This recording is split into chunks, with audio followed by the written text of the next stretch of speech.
नमस्कार प्यारे छात्रों, कैसे हो आप लोग। आई होप कि आप सब मस्त होंगे। सो हंसते रहे, मुस्कुराते रहे, स्वस्थ रहे और मस्त रहे। तो प्यारे छात्रों, आज हम करने वाले हैं class 10th economics chapter 6 VVI objective question, जो कि आपके बोर्ड एग्जाम 2025 के लिए काफ़ी ही योगदान करेगा और बहुत ही अच्छे से आपके बोर्ड एग्जाम में ये क्वेश्चन आएंगे। तो आप लोग पूरा क्लास अच्छे से कीजिए।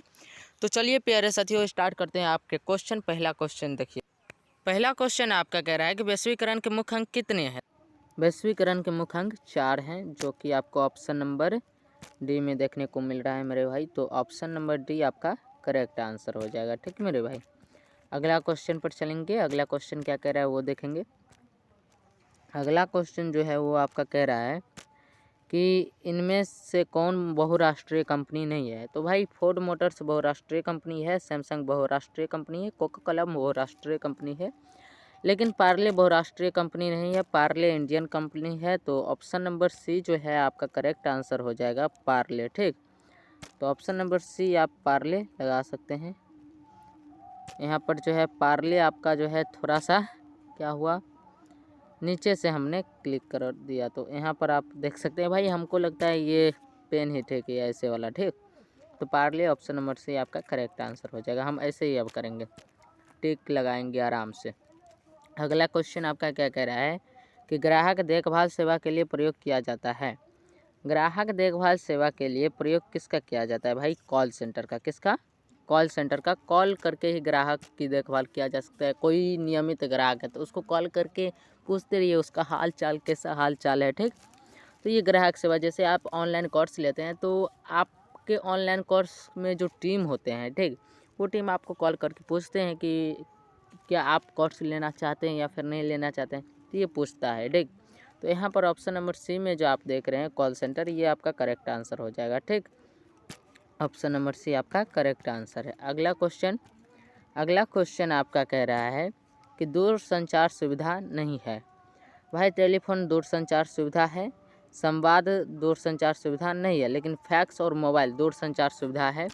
तो क्वेश्चन कह रहा है कि दूरसंचार सुविधा नहीं है, तो दूरसंचार सुविधा संवाद नहीं है, संवाद दूरसंचार सुविधा नहीं है। ऑप्शन नंबर बी आपका यहाँ पर करेक्ट आंसर हो जाएगा। ठीक, अगला क्वेश्चन भाई देखिए, अगला क्वेश्चन क्या कह रहा है। अगला क्वेश्चन आपका कह रहा है कि पूरे विश्व में आर्थिक वर्चस्व बना हुआ है। पूरे विश्व में आर्थिक वर्चस्व अमेरिका का बना हुआ है। किसका बना हुआ है, अमेरिका का। ऑप्शन नंबर बी में आप देख सकते हैं अमेरिका, जो कि आपका करेक्ट आंसर है। ठीक मेरे भाई, अगला क्वेश्चन देखिए क्या कह रहा है। अगला क्वेश्चन आपका कह रहा है कि पार्ले समूह के थम्स अप ब्रांड को किस बहुराष्ट्रीय कंपनी ने खरीद लिया।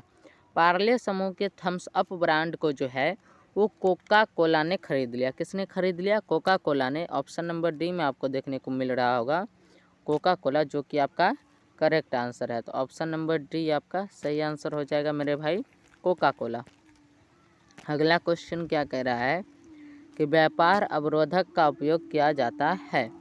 व्यापार अवरोधक का उपयोग किसमें किया जाता है, फटाफट से बताना मेरे भाई। व्यापार अवरोधक का उपयोग जो है विकास के लिए किया जाता है। किसके लिए, विकास के लिए व्यापार अवरोधक का उपयोग किया जाता है, यानी कि टैक्स का। ठीक, अवरोधक मतलब टैक्स। तो ऑप्शन नंबर ए यहाँ पर आपका करेक्ट आंसर हो जाएगा। अगला क्वेश्चन आपका कह रहा है कि नई आर्थिक नीति में किसे सम्मिलित किया गया। नई आर्थिक नीति में उदारीकरण, निजीकरण और वैश्वीकरण तीनों को सम्मिलित किया गया। ठीक, तो यहाँ पर तो एक उदारीकरण है जो कि करेक्ट आंसर है, और नीचे देखते हैं ऑप्शन क्या है। तो ऑप्शन के हिसाब से आंसर देना पड़ेगा भाई इस क्वेश्चन में। ऑब्जेक्टिव में भाई ऑप्शन पहले देखो, विकल्प आपके पास क्या है। उदारीकरण ऊपर वाला भी सही था, निजीकरण भी सही है और वैश्वीकरण भी सही, यानी कि उपयुक्त सभी ऑप्शन नंबर डी में आप देख रहे हैं। ठीक, तो ऑप्शन नंबर डी आपका करेक्ट आंसर हो जाएगा, उपयुक्त सभी। अगला क्वेश्चन क्या कह रहा है कि उदारीकरण का तात्पर्य है। उदारीकरण का तात्पर्य क्या होता है भाई मेरे, फटाफट बताना। तो उदारीकरण का तात्पर्य होता है अर्थव्यवस्था की मुक्ति। ठीक मेरे भाई, अर्थव्यवस्था की मुक्ति। ऑप्शन नंबर बी में जो आप देख रहे हैं अर्थव्यवस्था की मुक्ति, ये आपका करेक्ट आंसर हो जाएगा, ऑप्शन नंबर बी। ठीक, अगला क्वेश्चन पर चलें। अगला क्वेश्चन आपका कह रहा है कि अंतर्राष्ट्रीय व्यापार संबंधी नियमों को निर्धारित करने वाली संस्था कौन है। अंतर्राष्ट्रीय व्यापार संबंधी नियमों को निर्धारित करने वाली संस्था इनमें से कोई भी नहीं है। ना ही विश्व बैंक है और ना ही IMF है और ना ही UNO है, कोई भी संस्था नहीं है। ठीक, तो इनमें से कोई नहीं इसका करेक्ट आंसर हो जाएगा, जो कि आपको ऑप्शन नंबर डी में देखने को मिल रहा है। ठीक, अगला क्वेश्चन आपका क्या कह रहा है? अगला क्वेश्चन आपका कह रहा है कि निम्नांकित में कौन व्यापार अवरोधक है, यानी कि व्यापार के लिए टैक्स है। तो आयात कर और निर्यात कर व्यापार के लिए टैक्स है, यानी कि दोनों ऑप्शन नंबर सी में आप देख रहे हैं दोनों। ठीक, तो ऑप्शन नंबर सी आपका करेक्ट आंसर हो जाएगा।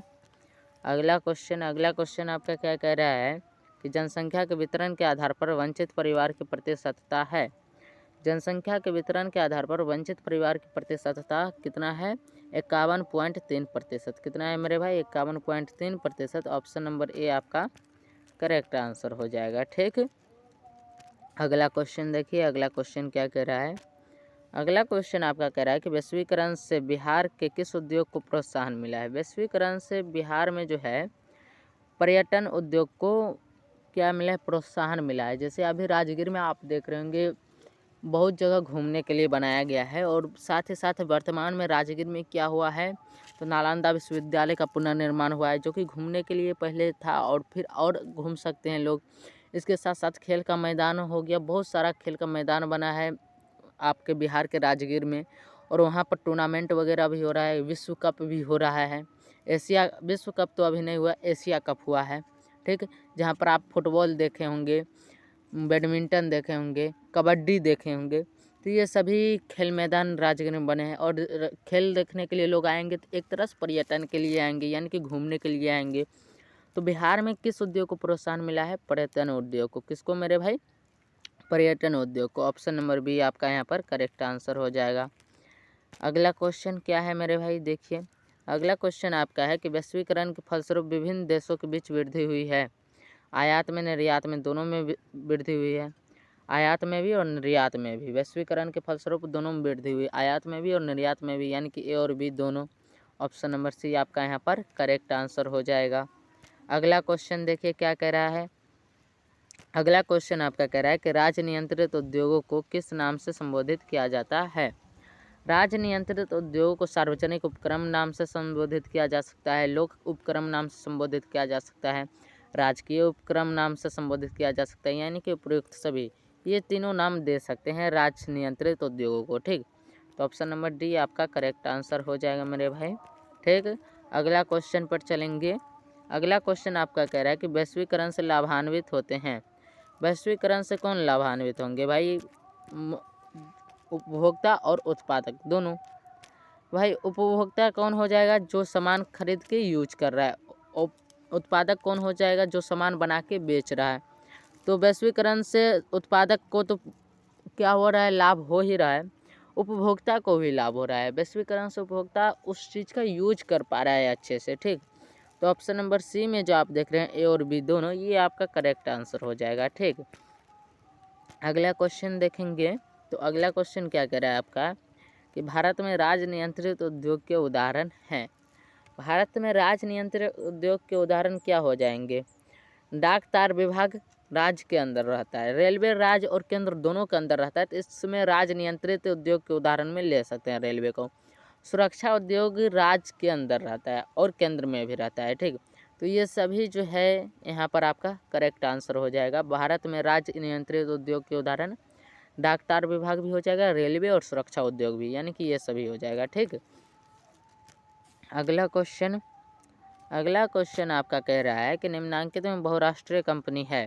भाई फोर्ड मोटर्स बहुराष्ट्रीय कंपनी है, कोका कोला बहुराष्ट्रीय, नोकिया बहुराष्ट्रीय, यानी कि ये सभी बहुराष्ट्रीय कंपनी है। ऑप्शन नंबर डी में आपका जो है ये सभी ऑप्शन दिया हुआ है, ये आपका करेक्ट आंसर हो जाएगा। ठीक, अगला क्वेश्चन आपका क्या कह रहा है? सो देखिए, अगला क्वेश्चन आपका कह रहा है कि भारत सरकार द्वारा आर्थिक सुधार संबंधी नवीन आर्थिक नीति अपनाई गई। तो भारत सरकार द्वारा आर्थिक सुधार संबंधी नवीन आर्थिक नीति कब अपनाई गई थी मेरे भाई? वो जुलाई 1991 ईस्वी में। कब? जुलाई 1991 ईस्वी में। आप ऑप्शन नंबर सी में देख सकते हैं, जुलाई 1991 ईस्वी, जो कि आपका करेक्ट आंसर है। ठीक, अगला क्वेश्चन पर चलेंगे। तो अगला क्वेश्चन आपका क्या कह रहा है कि विश्व व्यापार संगठन की स्थापना हुई। विश्व व्यापार संगठन की स्थापना कब हुई? विश्व व्यापार संगठन की स्थापना 1995 ईस्वी में हुई, जो कि आप ऑप्शन नंबर सी में देख सकते हैं मेरे भाई। तो ऑप्शन नंबर सी आपका करेक्ट आंसर है 1995 विश्व व्यापार संगठन 1995। अगला क्वेश्चन क्या कह रहा है आपका कि वैश्वीकरण के फलस्वरूप दो देशों के उत्पादकों के बीच प्रतिस्पर्धा क्या हुई, बढ़ जाएगी। वैश्वीकरण जब ज्यों ही हुआ उसके बाद जो है दो देशों के उत्पादकों के बीच जो प्रतिस्पर्धा थी वो बढ़ जाएगी। कैसी होगी, बढ़ जाएगी। तो ऑप्शन नंबर बी आपका करेक्ट आंसर हो जाएगा यहाँ पर। ठीक मेरे भाई, अगला क्वेश्चन पर चलेंगे। अगला क्वेश्चन क्या कह रहा है कि सरकार की नवीन आर्थिक नीति का अंग है। सरकार की नवीन आर्थिक नीति का अंग जो है उदारीकरण, निजीकरण, वैश्वीकरण तीनों है। तो यहाँ पर जो आपका करेक्ट आंसर हो जाएगा वो इनमें से सभी हो जाएगा। ठीक, तो ऑप्शन नंबर डी आपका करेक्ट आंसर है। अगला क्वेश्चन पर चलेंगे। अगला क्वेश्चन आपका कह रहा है कि वैश्वीकरण से भारत को क्या लाभ होने की संभावना है। वैश्वीकरण से भारत में कुशलता में वृद्धि होगी, रोजगार के अवसरों में वृद्धि होगी और उत्पादकता में वृद्धि होगी। यानी कि ये सभी जो ऑप्शन है ये सभी के सभी ऑप्शन सही है, यानी कि ऑप्शन नंबर डी इसका करेक्ट आंसर हो जाएगा। ठीक, अगला क्वेश्चन क्या कह रहा है। अगला क्वेश्चन कह रहा है कि वैश्वीकरण से किसके जीवन स्तर में सुधार हुआ है। वैश्वीकरण से जो है जो संपत्ति वाले लोग हैं उनके जीवन स्तर में अच्छा खासा सुधार हुआ है। तो यहाँ पर ऑप्शन देखेंगे क्या कह रहा है। तो चलिए भाई ऑप्शन देखते हैं, ऑप्शन में क्या क्या दिया हुआ है। ऑप्शन में दिया हुआ है कि सभी लोगों को, नहीं भाई सभी लोगों को तो सुधार नहीं हुआ है। जिसके पास संपत्ति है, संपन्न लोग हैं उनको सुधार हुआ है। सभी लोग को गलत हो जाएगा। संपन्न वर्ग के लोगों को वैश्वीकरण से काफ़ी सुधार हुआ है, संपन्न वर्ग के लोगों को। तो ऑप्शन नंबर बी आपका यहाँ पर करेक्ट आंसर हो जाएगा। ठीक है मेरे भाई, अगला क्वेश्चन देखेंगे। अगला क्वेश्चन आपका कह रहा है कि निम्नलिखित में कौन सी संस्था है वैश्वीकरण के विस्तार में सहायक हुई है। तो भाई अंतर्राष्ट्रीय मुद्रा कोष, ठीक, और विश्व बैंक और विश्व व्यापार संगठन, ये तीनों की तीनों संस्था जो है ये संस्था वैश्वीकरण के विस्तार में बहुत सहायक सिद्ध हुए हैं। ठीक, तो इनमें से सभी इसका करेक्ट आंसर हो जाएगा, जो कि आपको ऑप्शन नंबर डी में देखने को मिल रहा है। ठीक, अगला क्वेश्चन देखेंगे। अगला क्वेश्चन क्या कह रहा है। अगला क्वेश्चन आपका कह रहा है कि बहुराष्ट्रीय निगमों द्वारा दूसरे देशों में निवेश का सबसे सामान्य तरीका है। बहुराष्ट्रीय निगमों द्वारा दूसरे देशों में निवेश का सबसे सामान्य तरीका क्या हो जाएगा, वो आपका हो जाएगा कि स्थानीय कंपनियों को खरीद लेना। जैसे कि एलन मस्क को देखा जाए तो एलन मस्क ने ट्विटर को खरीद लिया। ठीक, किसको खरीद लिया, ट्विटर को। अब जिस देश में ट्विटर था उस देश में एलन मस्क क्या क्या अपना निवेश कर लिया, और सबसे सामान्य तरीका है ये निवेश करने का। ठीक, जैसे भारत में निवेश करना है तो भारत का कोई भी जो है आप खरीद सकते हैं कंपनी। जैसे भारत का कंपनी टाटा बिरला देख सकते हैं। ठीक, जैसे भारत का कंपनी आप देख सकते हैं अडानी अंबानी का। ठीक, रिलायंस कंपनी जो है अंबानी का, अडानी का क्या हो जाएगा भाई, सीमेंट वाला जो कंपनी, इसको आप खरीद लीजिए, वही निवेश हो गया। ठीक, तो स्थानीय कंपनियों को खरीद लेना। ठीक, तो ऑप्शन नंबर बी आपका करेक्ट आंसर हो जाएगा। ठीक, अगला क्वेश्चन आपका कह रहा है कि वैश्वीकरण को प्रोत्साहित करने वाले कारकों में कौन सर्वाधिक महत्वपूर्ण है। वैश्वीकरण को प्रोत्साहित करने वाले कारकों में सबसे ज़्यादा महत्वपूर्ण क्या हो जाता है, वो हो जाता है आपका सूचना एवं संचार प्रौद्योगिकी का विकास। सूचना एवं संचार प्रौद्योगिकी का आप जब विकास कर लेते हैं तो आप वैश्वीकरण को प्रोत्साहित करने वाले कारक में आ जाएंगे। ठीक, तो यहाँ पर जो आपका ऑप्शन नंबर सी देखने को मिल रहा है वो आपका एकदम करेक्ट आंसर है। तो ऑप्शन नंबर सी आपका सही आंसर है। ठीक, बाकी यहाँ तक आपका क्वेश्चन हो गया क्लियर। बाकी आप लोगों को इसका पीडीएफ चाहिए तो आप टेलीग्राम ज्वाइन कर सकते हैं। ठीक, पीडीएफ के लिए। और ये आपका अपना यूट्यूब चैनल है साइंस समाधान, तो प्लीज़ इसको सब्सक्राइब कर लीजिएगा। और क्लास कैसा लगा कमेंट में ज़रूर बताइएगा। बाकी आप लाइक वीडियो को, यानी कि ये जो क्लास चल रहा है इसके नीचे आप क्लास को लाइक करके इस वीडियो को अपने दोस्तों के साथ शेयर ज़रूर कीजिएगा। यही आपका मात्र 5-10 सेकंड का काम होगा जो कि हमें काफ़ी हेल्प पहुंचाएगा। ठीक, और साथ साथ मोटिवेशन भी, ताकि आपके लिए नेक्स्ट क्लास लाए ने कि जो हमें मोटिवेशन मिले वो आपसे मिले। ठीक, तो ये 4 काम में आप कीजिएगा तो मोटिवेशन तो हमें अपने आप आ जाएगा। फिर आपके लिए नेक्स्ट क्लास हम विचार करते चलते आएंगे, ठीक। बाकी प्यारे साथियों, मुझे उम्मीद है आप लोग ये काम कीजिएगा। आप नहीं भी कीजिएगा तो आपका साथ हम एग्ज़ाम तक छोड़ने वाले नहीं हैं। एग्ज़ाम तक आपको वीडियो मिलता रहेगा, हर एक कंटेंट मिलता रहेगा, हर एक चैप्टर से जो ऑब्जेक्टिव है वो मिलता रहेगा, ठीक। सब्जेक्टिव का विचार चल रहा है, सब्जेक्टिव भी आपको मिलेगा, टेंशन नहीं लेना है। सब्जेक्टिव कुछ ही दिनों की बात है, सब्जेक्टिव भी आपको मिलने ही वाला है, ठीक। तो मुझे उम्मीद है आप लोग क्लियर हमारी बात को समझ गए होंगे। बाकी आज के क्लास को यहीं पर एंड करेंगे, मिलेंगे नेक्स्ट क्लास में। बस भाई आप लोग सब्सक्राइब कर लीजिए और बस 10 से 15 मिनट में आपको देखिए 15 से 20 मिनट ऐसे चलिए, 10 मिनट तो नहीं 15 से 20 मिनट में जो है आपको हम रोज़ 15 से 20 मिनट का क्लास लेते हैं। और इस 15 से 20 मिनट के क्लास में आपको हम हर एक जिस चैप्टर को लेकर के आते हैं उसका ऑब्जेक्टिव क्लियर करते हैं, ठीक। यानी कि ऑब्जेक्टिव से रिलेटेड आपको तो दिक्कत होने वाला नहीं है। और ऑब्जेक्टिव इम्पोर्टेंट भी है क्योंकि 50% ऑब्जेक्टिव जो है आपके एग्ज़ाम में पूछे जाएंगे। 50% ऑब्जेक्टिव आपको एग्ज़ाम में पूछे जाएंगे, तो ऑब्जेक्टिव पर ध्यान देना है और साथ साथ सब्जेक्टिव पर भी। तो सब्जेक्टिव पर भी हम विचार कर रहे हैं, आप लोगों को सब्जेक्टिव का भी क्लास मिलेगा। अब एक दिन में आपको 2 क्लास देने का विचार चल रहा है, सुबह को सब्जेक्टिव और शाम को ऑब्जेक्टिव। तो ये दोनों क्लास हम देंगे, बहुत ज़्यादा देर नहीं है, कुछ ही दिनों की बात है, चंद लम्हों की बात है, इंतज़ार करिए। कहते हैं ना सब्र का फल मीठा होता है, तो थोड़ा सा सब्र कीजिए, आपको ऑब्जेक्टिव सब्जेक्टिव टोटल कंटेंट मिलने वाला है, ठीक। बाकी आप लोग मुझे थोड़ा मोटिवेट कर देंगे तो अच्छा रहेगा। क्या तो अपने इस भाई के चैनल को सब्सक्राइब करके बेल आइकन को ऑल पे दबा लीजिएगा, यानी कि घंटी का जो निशान है उसको ऑल पे क्लिक कर लीजिएगा, ठीक।